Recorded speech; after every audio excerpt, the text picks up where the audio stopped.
Sur Talarn, la lumière s'était éclipsée. Il ne restait que le sable, le grondement des chenilles et la peur. Il fut un temps où Talarn était verte, des collines fertiles, balayées par les vents, des océans calmes, des fermes étendues à perte de vue. Un monde humble, oublié des cartographes impériaux, mais loyal. Talarn n'était pas une forteresse, ce n'était pas une forge, ni une ruche.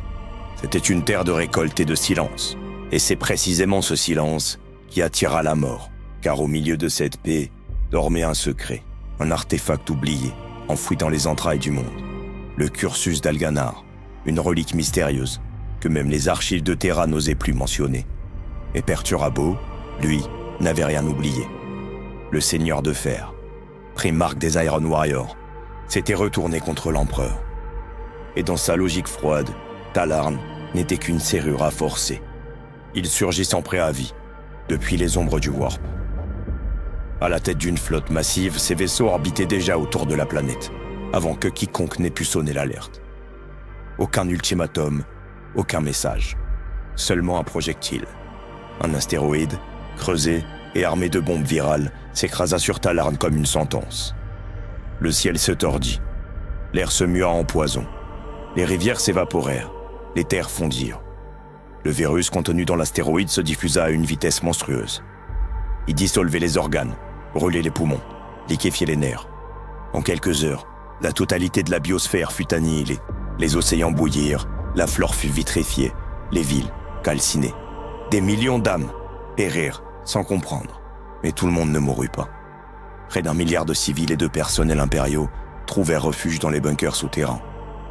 Là-dessous, dans l'humidité, la peur et l'obscurité, Talarn attendait de savoir si elle vivait encore. Perturabo, lui, observait. Ce n'était pas une victoire qu'il cherchait. Ce n'était même pas une guerre. C'était une opération, une fouille méthodique, une purge totale pour accéder à ce qu'il voulait. La planète n'était plus qu'un champ de ruines stériles. Et sous cette surface morte, le destin de milliards d'hommes commençait à se réécrire.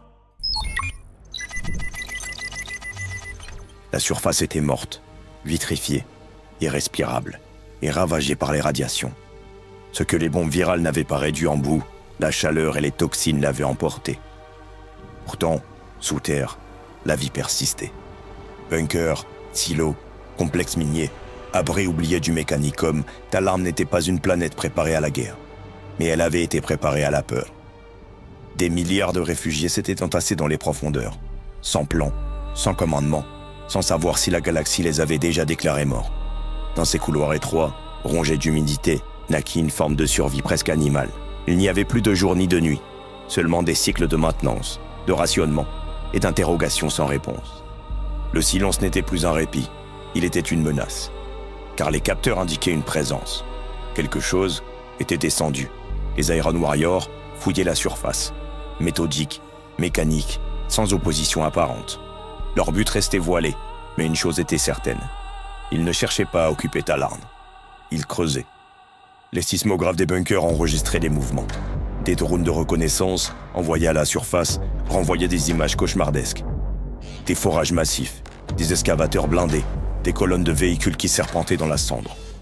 Perturabo n'était pas parti. Il attendait. Il construisait. Et ce que les survivants comprirent trop tard, c'est qu'ils n'étaient pas oubliés. Ils étaient ciblés. Les premières attaques furent brutales. Tunnels effondrés, entrées de bunkers dynamités et gaz injectés dans les conduits. Sous terre, dans cette prison de béton, la résistance s'organisa. D'anciens gardes impériaux reprirent les armes. Des technoprêtres animèrent des machines d'avant-guerre. Les commandants furent improvisés. Les codes de combat réécrits à la lumière vacillante des néons. Et un seul mot commença à circuler, de bouche en bouche, dans la moiteur des abris. Revanche. Ce n'était plus une planète, mais un champ de bataille figé, suspendu dans un souffle radioactif. La surface était un désert toxique, balayé de tempêtes acides. Les rares survivants restaient terrés, incapables d'affronter l'air, sans combinaison étanche. Et pourtant, malgré cet enfer, la guerre éclata, car Talarn n'était pas seul. Des fragments épars de l'Astra Militarum, des flottes dispersées de l'Imperium, captèrent des signaux d'urgence. Les noms des Iron Warriors, et de Perturabo, associés à la destruction totale d'un monde loyal, suffirent à provoquer une réponse. Alors vinrent les blindés. Au départ, quelques régiments, des compagnies de Lehman russes, des unités de sentinelles, des batteries d'artillerie exhumées de mondes forges lointains. Ils débarquèrent dans un décor d'apocalypse, et très vite, ils comprirent. Ici, l'infanterie n'avait aucune chance. Le sol, contaminé. L'air, corrosif. La visibilité, nulle. Talarn n'était plus un monde pour l'homme, c'était un monde pour les machines. Et alors, la guerre devint blindée. Char contre char, canon contre canon. Sur les vastes plaines vitrifiées, les formations de Lehman russes s'avançaient contre des murs d'acier. Les basilisques tonnaient à l'aveugle. Les Hellhounds relaient les poches de résistance ennemie dans un nuage de flammes. En face, les Iron Warriors déchaînèrent leur propre arsenal. Des formations de tanks lourds, des titans mineurs, des chars démolisseurs, mais surtout, leur terrible discipline. Ils avançaient sans hâte, implacables. Chaque colline gagnée devenait une fortification. Les combats s'étendirent. Un jour, puis une semaine, puis un mois. Les premiers affrontements localisés se transformèrent en campagne planétaire. Ce n'était plus une simple opération punitive. C'était devenu la plus grande bataille de blindés de toute l'histoire de l'Imperium. Et ce n'était que le début. Personne ne vit jamais vraiment l'ennemi. Le sable et les cendres radioactives masquaient tout. Et dans cet horizon figé, les chars se cherchaient à l'aveugle, par centaines d'abord, puis par milliers. Chaque jour, de nouvelles forces rejoignaient Talarn. Des régiments impériaux entiers, des colonnes de tanks, des batteries d'artillerie lourde. L'Imperium répondait avec rage à la trahison des Iron Warriors. Perturabo, lui, ne reculait pas. Il alimentait son armée comme un artisan alimente une forge. Lentement, méthodiquement, sans relâche. Et Talarn s'enfonçait dans une spirale. Les batailles n'étaient plus des campagnes, elles devenaient des écosystèmes. Sur des kilomètres entiers, les chars combattaient et se remplaçaient. Ils revenaient, s'écrasaient, puis s'enterraient. Le sol lui-même devint instable, creusé de tranchées, de tunnels et de cratères. Des zones entières furent abandonnées, devenues trop toxiques, même pour les blindés. Le ciel était perpétuellement obscurci par les fumées d'explosions, les rejets toxiques et les reflets déformés des champs de mines brûlantes. Et les hommes, eux, n'étaient plus que des ombres derrière des hublots de verre blindés. Aucun visage, aucun cri. Seulement le fracas des obus, des tourelles qui grincent et des ordres secs, transmis par Vox. La guerre de Talarn devint une machine autonome. Une guerre où le seul ennemi était l'absence d'arrêt, où la ligne de front n'existait plus, remplacée par une marée mouvante de métal et de feu.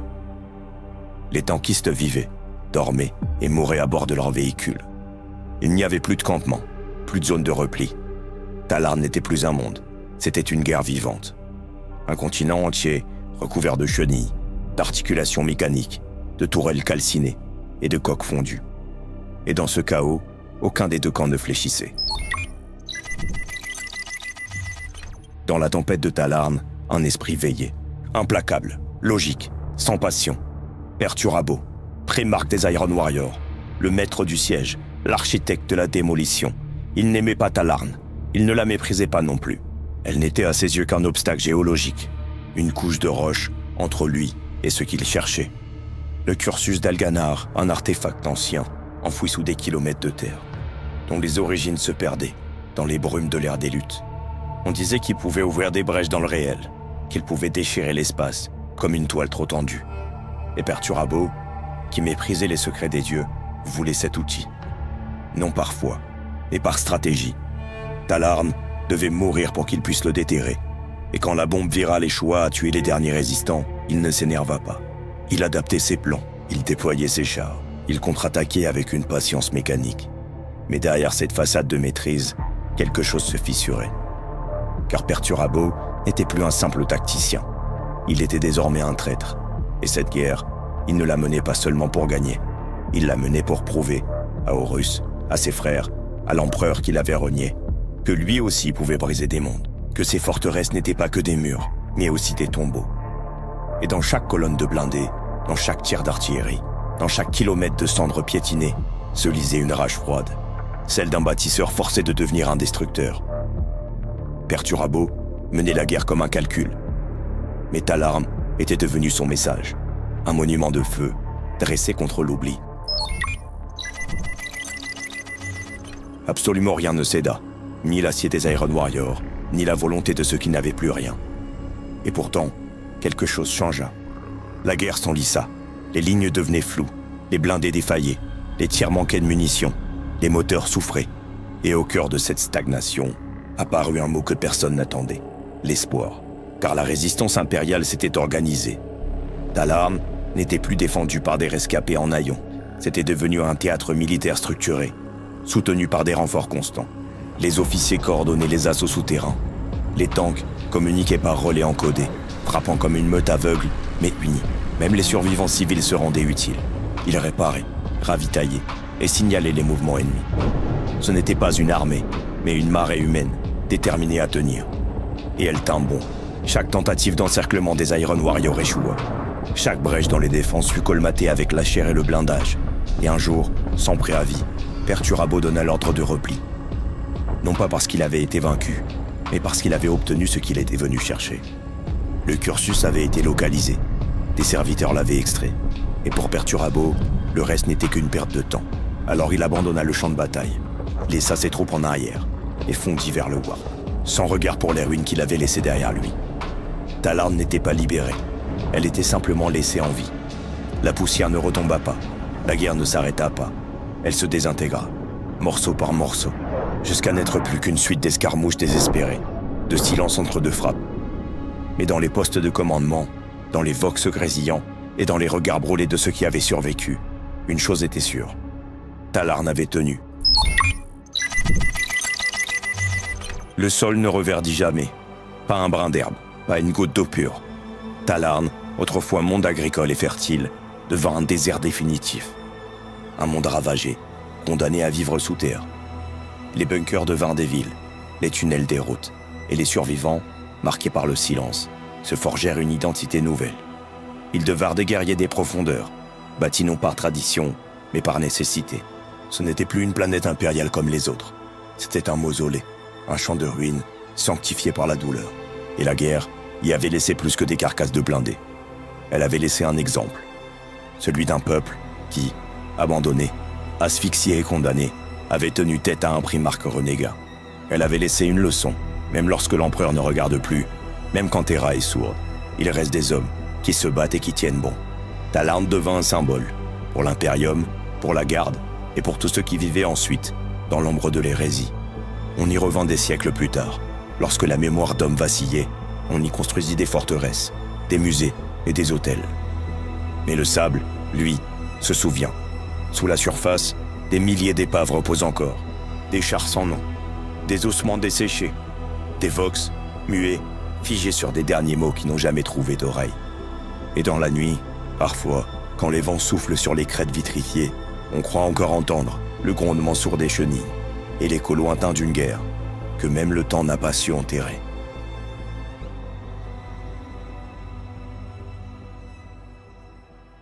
Si cette transmission a réussi à vous plonger dans le monde du 41e millénaire, laissez un commentaire et abonnez-vous pour soutenir l'effort archivistique. Chaque interaction renforce la portée de cette chronique et me permet de continuer à exhumer les récits oubliés de l'Imperium.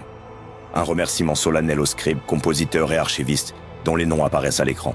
Leur savoir et leur art ont rendu cette vidéo possible. Qu'ils soient honorés dans les annales du Librarium. Gloire à l'Empereur et rendez-vous dans la prochaine transmission. Communication Vox, terminé.